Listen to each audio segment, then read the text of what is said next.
Welcome to the Irlandia news summary.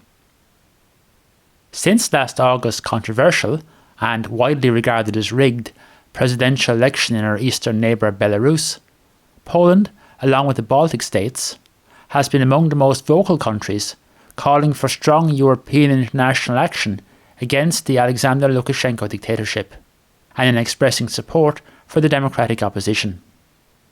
Last Sunday's extraordinary events over the skies of Belarus, which amounted to a case of state hijacking, once again brought the situation in that country to an international audience. It also provided new momentum to the Polish government's calls for a stiffening of economic sanctions against Belarus. The main news stories over the past week have included: Poland joins international expressions of outrage at the diversion of a Ryanair flight to Minsk to arrest a dissident Belarusian journalist. Prime Minister Morawiecki secures a bilateral deal with Prague after the European Court of Justice orders the closure of the Turów lignite mine. Poland signs a deal to acquire drones for its army from Turkey during a presidential visit to Ankara. And Robert Lewandowski becomes the top goal scorer in the history of the Bundesliga. Poland, along with the Baltic states of Estonia, Latvia and Lithuania, has led calls for EU and international action against the Alexander Lukashenko regime in Belarus ever since the country's disputed presidential election in August last year.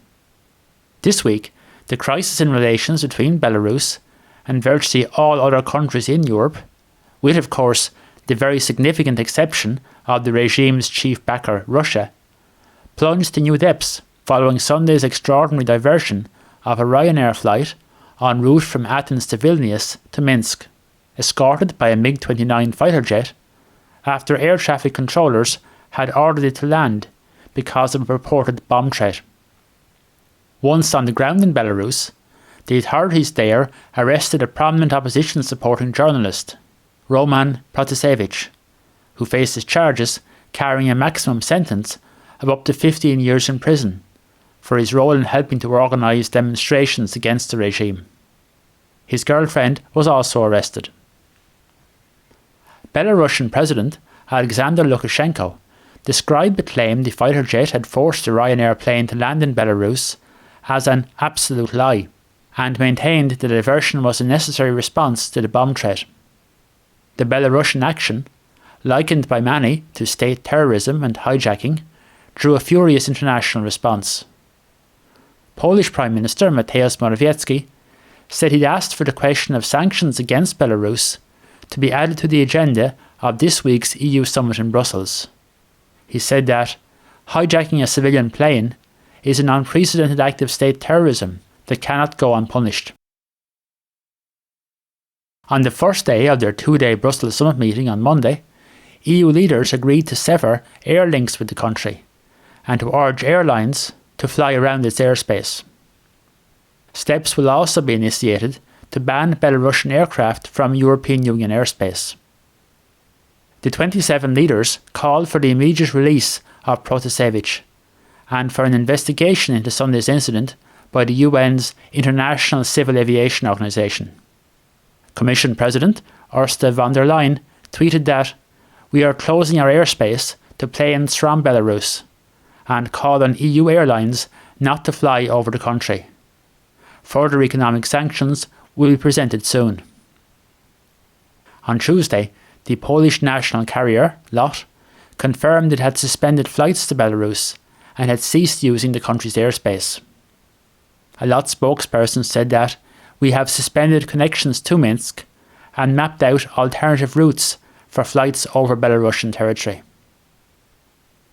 Last Friday, Poland was on the receiving end of another adverse ruling from the European Court of Justice, this time over an environmental rather than a so-called rule of law issue. In a case brought by the Czech Republic, the court ordered Poland to immediately suspend lignite extraction at the Turów brown coal mine near the Czech border in southwestern Poland, pending a final adjudication. It said the mine was likely to be having a negative effect on groundwater levels in the Czech Republic. The ruling was greeted with outrage in Poland, where an adjoining power plant is responsible for between 4 and 7% of the country's power output. In March last year, the mine's licence was extended until 2026, but the Czech authorities alleged the mine is causing environmental damage on their side of the border.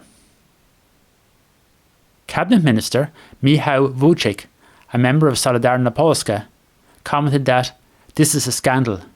The social and economic costs could be enormous, adding that the mine had been in operation for decades. Prime Minister Minister Morawiecki said that the ruling went against the fundamental principles of the European Union, saying in a statement that European court decisions must not threaten the energy security of member states. Referring to the Turów mine, he said that its stable operation guarantees that Polish households, schools, hospitals and enterprises are able to function, and that it affects the security, health and existence of millions of Poles. He said that the order to immediately suspend work at the coal mine, pending a final court ruling, was disproportionate and unfair.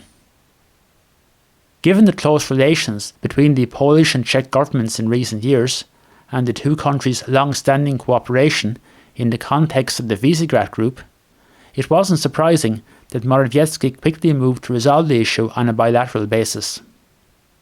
Following talks in the margins of the EU summit meeting in Brussels, he said on Tuesday that the Czech government had agreed to withdraw the case it filed against Poland over the Turów mine, and said the two countries were close to a resolution of the issue. He was quoted as saying that, given the tightening of cross-border cooperation with the Czech Republic, it seems that we are already very close to an agreement. He added that, as a result of this agreement, the Czech Republic agreed to withdraw its lawsuit in the ECJ.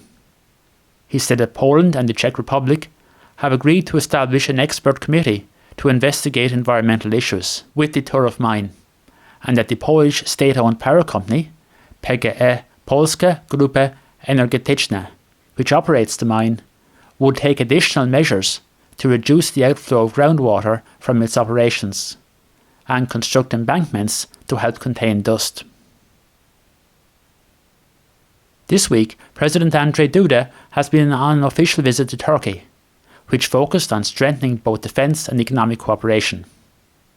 On Monday, Duda, who was accompanied on the visit by Deputy Prime Minister Piotr Gliński and Defence Minister Mariusz Błaszczak, held talks with his Turkish counterpart, Recep Tayyip Erdogan. Polish presidential aide Krzysztof Szczerski said the two leaders discussed security cooperation ahead of NATO's forthcoming Brussels summit. On what he described as an important day for our safety, Defence Minister Błaszczak signed the contract for the supply of 24 Turkish Bayraktar B-2 combat drones. On Tuesday, Duda met with members of the Polish community in Turkey and also with Polish troops stationed in the country as part of NATO. In economic news, data released on Monday by the Główny Urząd Statystyczny, or Statistics Poland in English, showed industrial production up a whopping 44.5% in April 2021 compared to April 2020, starkly illustrating the economic hit the country suffered last spring. Compared to March 2021 industrial production, April output was actually down 9.2%. The sharp increase, compared to the same month last year, boosted hopes of a swift economic recovery. Well, he did it in the end. Not that really many of us doubted that he would. He did make rather hard work of it though. I'm talking, of course, about Saturday's outstanding achievement by Polish soccer legend Robert Lewandowski in becoming the German Bundesliga's top goal scorer ever. In the 90th minute of the last game of the season, Lewandowski hit the back of the net in his side's 5-2 win against Augsburg, meaning he'd scored his 41st goal of the season, and in doing so surpassed the long-standing record set by Gerd Müller in the 1971-72 season. Lewandowski tweeted afterwards, "Never stop dreaming." In the process, he was of course crowned top scorer in the Bundesliga's 2020-21 season, and this for the 6th time since he started playing in Germany in 2010. His haul this season was 7 more than the 34 goals he scored for Bayern Munich in the 2019-2020 season. His spectacular performance this season in Germany also saw Lewandowski named the top scorer in Europe's top football leagues for this season, finishing well ahead of Lionel Messi on 30 goals to claim the European Golden Shoe award. Let's just hope the Irish side doesn't have to face him anytime in the near future. That's all for this week.